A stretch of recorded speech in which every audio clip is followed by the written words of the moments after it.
হলো করিমপুর, দক্ষিণ করিমপুর প্রাইমারি স্কুলের পিছনের রাস্তার উপরের পানির দৃশ্য।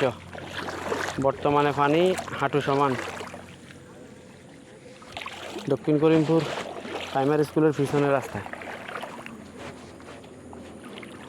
মাছ, অনেক মাছ। রাত্রে এখন 5টা বাজে, ফজর আজান দিচ্ছে, কিন্তু মানুষ মাছ দেখতেছে এখন রাস্তার উপরে জাল মারি মারি দেখতেছে।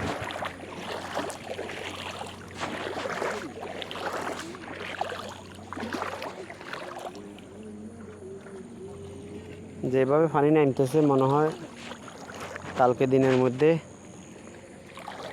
দক্ষিণ করিমপুর সহ চৌধুরীহাটের দিকে মোটামুটি পানি ক্যাপচার করে ফেলব।